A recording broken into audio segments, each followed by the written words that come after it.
Hello friends, good evening. This is Anurag. So एक बार फिर से वीडियो लेके आया हूँ आप सभी के लिए। आज का वीडियो जो है वो मैं स्पेसिफिकली बना रहा हूँ गोल्ड और सिल्वर के लिए। ये बहुत ही इम्पोर्टेंट वीडियो है। आप सभी को पता है कि बजट में अभी गोल्ड के ऊपर जो इम्पोर्ट ड्यूटी थी वो 15% से घटा के 6% कर दी गई, यानी कि 9% से इम्पोर्ट ड्यूटी जो है वो स्लैश कर दी गई। इस वजह से हम गोल्ड और सिल्वर में बहुत भारी गिरावट देख रहे हैं।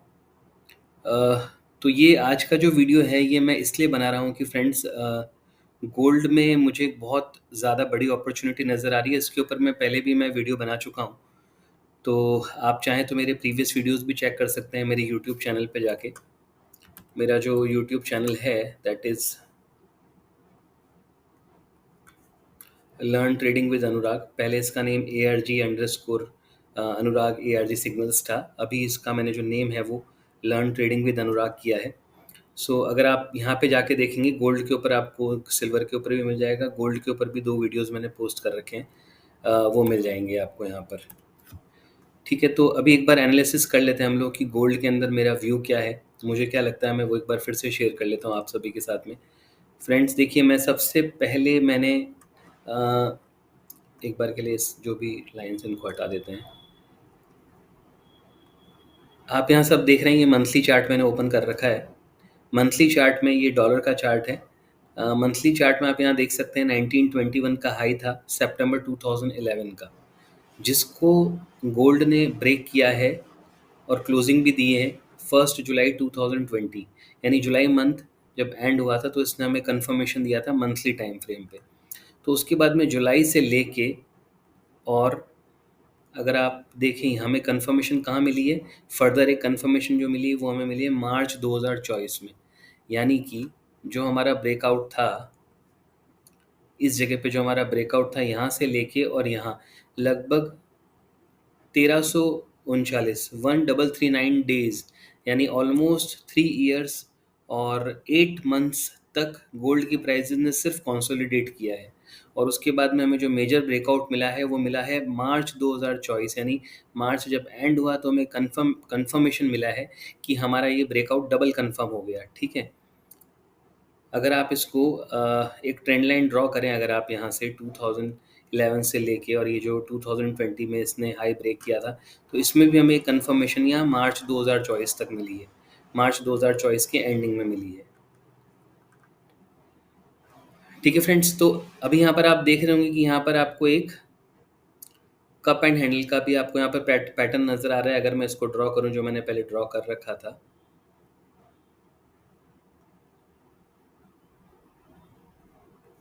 ये आपका कप है और यहाँ पर आपका ये हैंडल बना हुआ है जिसका ब्रेकआउट यहाँ पे मिला हमें। इसका ब्रेकआउट हमें यहाँ मिला है। तो ये कप एंड हैंडल ब्रेकआउट है, आप सभी को पता है जो लोग टेक्निकली ट्रेड करते हैं मार्केट में। अगर हम इस कप एंड हैंडल के ब्रेकआउट को अगर हम काउंट करें, तो जितना मूव यहाँ से लेके और यहाँ तक का हमें गोल्ड में मिला है, उतना मूव आपको यहाँ से मिलना चाहिए। इट मीन्स अगर इसका हम टारगेट देखें तो जो टारगेट मुझे लगता है गोल्ड का दैट इज़ अराउंड $3000। मेरा $3000 का ही टारगेट, मैं जब भी मैंने गोल्ड में मैंने ट्रेडिंग की है, जब से स्टार्ट किए हैं इन्वेस्टमेंट, तो मेरा एक ही टारगेट था हमेशा $3000 का। तो अभी यहाँ पर आप जो भी देख रहे हैं that is again a consolidation. Although जब यहाँ पर ब्रेकआउट हो चुका था उसके बाद में ऑलरेडी 3 साल और 8 महीने का जो ब्रेकआउट मतलब जो कंसोलिडेशन हुआ है, ये ऑलरेडी एक बहुत ज़्यादा वक्त ले चुका है गोल्ड अपने कंसोलिडेशन में। और अगेन यहाँ पर आके हम कंसोलिडेशन देख रहे हैं, तो मुझे लगता है कि ये कंसोलिडेशन नहीं है और यहाँ पर बहुत बुरी तरह से जो ट्रेडर्स हैं या इन्वेस्टर्स हैं उनको किक आउट करने की कोशिश की जा रही है। जो वीक हैंड्स हैं उनको बाहर निकाला जा रहा है यहाँ पर पैनिक क्रिएट करके। ठीक है, इंडियन प्राइजेस तो आप सभी को पता है कि 9% से इंपोर्ट ड्यूटी स्लैश कर दी गई, इस वजह से नीचे आई है। और अभी डॉलर के अंदर भी आप देख रहे हैं। अब देखिए क्या होता है कि जब भी इस तरह का एक ऑपरेटर्स कह लीजिए जो भी गोल्ड की प्राइजेस को ड्राइव कर रहे हैं, जिनकी वजह से गोल्ड की प्राइजेस मूव कर रही हैं, ठीक है, उनका एक इंटेंशन होता है कि कैसे बायर्स को बाहर निकाला जाए। ठीक है, तो आप सभी को अगर ब्रेकआउट एंड रिट्रेसमेंट की थ्योरी अगर आप सभी को पता है, यानी कि फॉर एग्जांपल कोई चीज़ आपकी रेंज में चल रही है, फिर वो ब्रेकआउट देती है और फिर उसके बाद में वो रिट्रेस करती है। ये थ्योरी ऑलमोस्ट सभी को पता है। तो अगर हम यहाँ पर अभी इस चीज़ को कंसिडर करें कि जैसे हमें ब्रेकआउट मिला मार्च मंथ में, तो उसके बाद में हम इस चीज़ को रिट्रेस एज अ रिट्रेसमेंट हम देख सकते हैं। तो ये भी हो सकता है कि एक पैनिक सिचुएशन के अंदर जो मार्केट ऑपरेटर्स हैं वो वापस से जो रिट्रेस लेवल है वहाँ तक प्राइजेस को ले आएँ। ठीक है? यानी कि अगर हम इसको देखें, अभी जो करंट प्राइस है वहाँ से 9-10% के आसपास हो सकता है एक पैनिक क्रिएट करने के लिए लोगों में, कि अगर अभी भी लोग बाइंग की पोजीशन लेके बैठे हैं तो उन्हें बाहर किक आउट करने के लिए पोजीशन को, मार्केट को नीचे लेके आ सकते हैं, 10% और लेके आ सकते हैं। ठीक है? तो आपको यहाँ पर पैनिक नहीं होना है। आपको गोल्ड के अंदर हर रेट के ऊपर परचेजिंग करनी है। आप चाहे तो एसआईपी कीजिए, आप चाहे तो गोल्ड मीज में इन्वेस्टमेंट कीजिए, आप चाहें तो सोवरेन गोल्ड बॉन्ड परचेज कीजिए, बट आपको गोल्ड में परचेजिंग चालू रखनी चाहिए। मेरे मेरे अकॉर्डिंग, टेक्निकल्स के अकॉर्डिंग अगर मैं बात करूं, तो जब तक अब गोल्ड 1984 का लेवल ब्रीच नहीं करेगा, जब तक इसके नीचे जब तक नहीं जाएगा, तब तक गोल्ड में किसी भी तरह का डाउनफॉल जो है वो एक बहुत ज़्यादा बड़ी बाइंग अपॉर्चुनिटी है।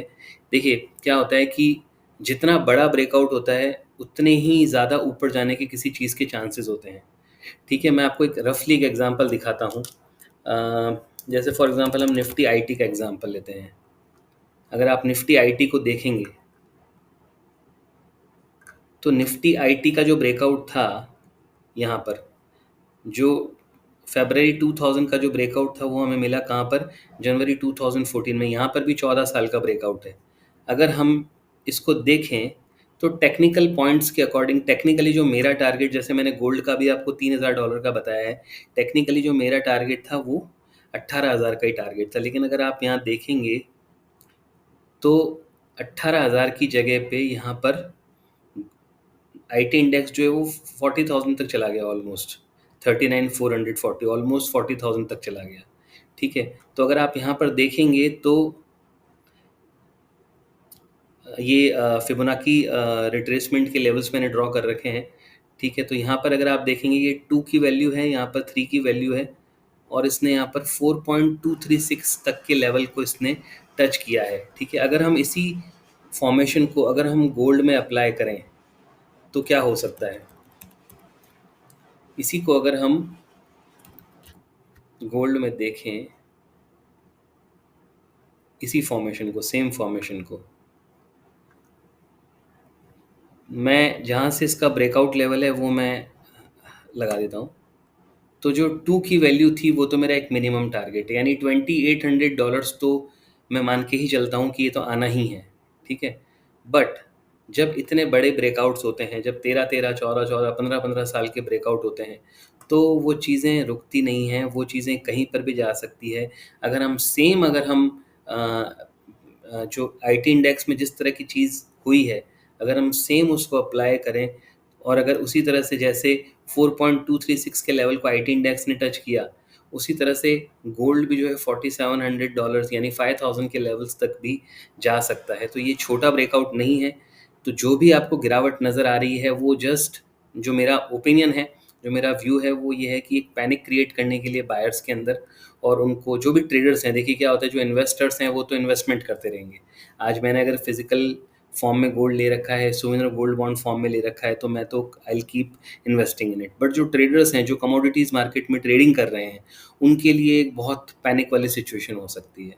तो उन लोगों को बाहर निकालने के लिए और जो भी बायर्स हैं उनको, उनके जो इन्वेस्टमेंट के लिए जो उनका एक विश्वास होता है, जो ट्रस्ट होता है, उसको ब्रेक करने के लिए गोल्ड एंड सिल्वर पर से, यहाँ पर मुझे लगता है कि गोल्ड एंड सिल्वर की प्राइसेस को हैमर किया जा रहा है। तो मेरा ओपिनियन यही रहेगा कि आपको किसी भी तरह से घबराने की ज़रूरत नहीं है, और जो भी डिप्स आपको मिलती है वहाँ पर आप सोच समझ के, बहुत अच्छी प्लानिंग के साथ में, कि आप पैनिक ना हो, उतनी इन्वेस्टमेंट आप गोल्ड्स में करते रहिए। ठीक है फ्रेंड्स? सिल्वर में भी जो मुझे लगता है वो यही व्यू है कि अगर हम सिल्वर की प्राइसेस देखें यहाँ पर, देखिए सिल्वर में भी क्या हुआ है, यहाँ पर अगर आप देखेंगे तो हमें यहाँ पर मंथली ब्रेकआउट्स मिले हैं। यहाँ पर अगर आप देखेंगे, मई जब एंड हुआ तो हमें एक मंथली ब्रेकआउट मिला, उसके बाद में भी रिट्रेस हो रही है prices, and you may never know कि यहीं से प्राइजेज आपकी अपवर्ड साइड के अंदर टर्न हो सकती है, और जो ऊपर का जो लेवल जो मुझे लगता है वो लगभग $42। मेरा टारगेट जो फर्स्ट टारगेट जो मैं एक्सपेक्ट करके चल रहा हूँ सिल्वर के अंदर, दैट इज़ $42। ठीक है फ्रेंड्स, तो अभी जो भी प्राइजेस आप देख रहे हैं, जो भी फॉल आ रही है, ये एक गोल्डन अपॉर्चुनिटी है, because after getting up to 96,000 rupees अभी आपको सिल्वर इंडियन रुपीज़ के अंदर आपको 81,000 पे मिल रही है।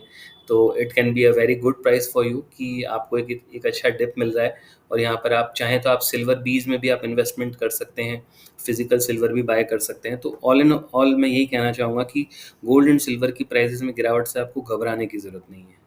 ठीक है फ्रेंड्स, आई होप कि ये वीडियो आपको पसंद आएगा, और अगर आपको पसंद आए तो प्लीज़ इसे लाइक ज़रूर कर दीजिएगा।